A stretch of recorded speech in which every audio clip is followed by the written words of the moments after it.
नमस्कार दोस्तों, हमारे YouTube चैनल ललित ज्योतिष समाधान में आपका हार्दिक स्वागत है। दोस्तों, आज हम बात करेंगे बच्चों के बारे में कि बच्चों को जब घर से बाहर भेजना होता है तो एक चिंता सी लगी रहती है कि इन्हें कुछ हो ना जाए, या जब हम कहीं बाहर से घर आते हैं तो भी ये चिंता लगी रहती है कि बच्चे को किसी प्रकार का कोई नज़र दोष, कोई नकारात्मक ऊर्जा तो नहीं लग गई जिसकी वजह से बच्चा चिड़चिड़ा रहने लग गया है या अकेला रहने लग गया है। तो क्या ऐसा छोटा सा और घरेलू उपाय किया जाए कि इस तरह की चिंताओं से जो बच्चे के माता पिता हैं वो चिंता मुक्त रह सके, चिंता से बचे रह सके। करना क्या है, जब भी बच्चा घर से बाहर जाता है तो आप अपने घर में से उसे सेंधा नमक चटा के भेज सकते हैं, या जिन भाई बहनों के घर में चूल्हे की राख होती है वो उसे चटा सकते हैं, और जिन भाई बहनों के घर में चूल्हे की राख नहीं है वो जो धूप बत्ती और अगरबत्ती जलाते हैं वो थोड़ी सी उसे चटा सकते हैं, अपने इष्ट देव का नाम ध्यान करते हुए।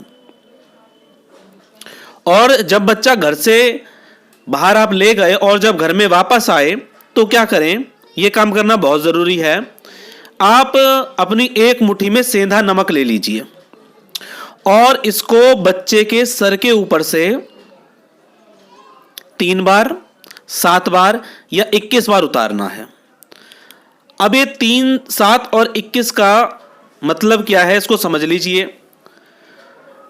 अगर आप 3 बार उतारते हैं तो ये आप ऐसे समझ सकते हैं कि ये शक्ति का काम है, या जो नीचे के 3 चक्रास हैं जैसे कि मूलाधार चक्र, स्वाधिष्ठान और मणिपुर, अधिकतर बच्चों को यहीं के चक्रों में दिक्कत होती है। तो बच्चे के सर के ऊपर से 3 बार चीज़ों को उतार के आपको फ्लश कर देना होता है, यानी कि पानी में बहा देना होता है। अगर इसको 7 बार उतारते हैं तो ये तंत्र का मामला हो जाता है, यानी कि 7 चक्रों पर अगर कोई भी दिक्कत हुई है तो उसे 7 बार उतारा जाता है। तो 7 बार तक बच्चे के लिए बहुत है।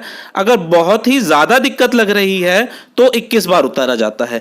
21 बार का मतलब हो गया एक एक चक्र पर आपने उस नमक को या जो भी चीज है उसको 3-3 बार घुमा दिया, यानी 3 सत्ते 21।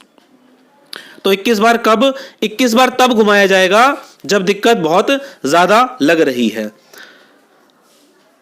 ये सब चीजें करने से शरीर के ऊपर एक अदृश्य सुरक्षा कवच बन जाता है। बहुत से भाई बहन इसे दकियानूसी बातें मानते हैं, जो मानते हैं वो मानते रहें, उनकी अलग बात है। लोग क्या करते हैं, जैसे कोई भगत है, तांत्रिक है, किसी के ऊपर से उतारा करके चौराहे पर छोड़ देते हैं, तिराहे पर छोड़ देते हैं। उससे होता क्या है कि जिन भी बच्चों का गण कमजोर है, ऑरा कमजोर है, तो उनके साथ वो चीजें लग जाती हैं। और होता फिर क्या है, बच्चे का दिल दिमाग कंट्रोल नहीं रहता, पढ़ाई में मन नहीं लगता, बच्चा निराश रहने लगता है, खुद को कमजोर समझने लगता है, उसके अंदर हीन भावना आने लगती है। या ऐसा हम कह सकते हैं कि बच्चे के अंदर जो ऐसी चीजें हैं जो कमजोर हैं वो उभर के आने लगती हैं। हर बच्चे में कुछ ना कुछ अच्छाइयाँ और बुराइयाँ तो होंगी ही होंगी, लेकिन अगर ऐसा हो जाता है तो जो उसके अंदर की बुराइयाँ हैं वो ज़्यादा सामने आने लगती हैं। और अगर बच्चा अकेलापन और गिल्टी फील करने लगेगा तो उसको दिक्कत तो आनी ही शुरू होगी। और अगर बच्चे को दिक्कत होगी तो ये साधारण सी बात है कि माँ बाप को तो दिक्कत होगी ही होगी। तो दोस्तों, छोटे से प्रयोग बताए हैं मैंने। घर से बाहर जाने से पहले ये काम करें, और जब बच्चा घर में आ जाए तो ये करें। बहुत पुराना एक छोटा सा प्रयोग है कि सरसों के तेल की बाती सर के ऊपर से क्लॉकवाइज घुमा करके और जलाई जाती थी। ये आप भी कर सकते हैं। जो भी पुराने ट्रेडिशंस आप लोगों के घर परिवार में यूज होते हैं उन्हें करें, क्योंकि उनमें आपके घर परिवार के पितरों की, आपके घर परिवार के देवी देवताओं की कृपा जुड़ी होती है। और जिन लोगों को कुछ नहीं पता वो मेरे द्वारा बताया गया उपाय करें और देखें कि कैसे आपका बच्चा आपको हंसता खेलता हुआ नजर आता है। तो जरूर करें। तो दोस्तों, अगर आप हमारे चैनल ललित ज्योतिष समाधान पर पहली बार आए हैं तो चैनल को सब्सक्राइब कर लें, और साथ में जो एक बेल का बटन है इसे दबा लें ताकि आने वाली नोटिफिकेशंस आपको सबसे पहले मिल जाएं।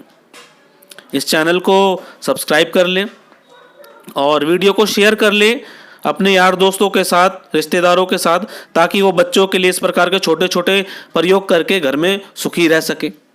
तो चलिए दोस्तों, आज के वीडियो में बस इतना ही। मिलेंगे इसी तरह की और जानकारी के साथ अपने अगले वीडियो में। तब तक के लिए जय श्री राम।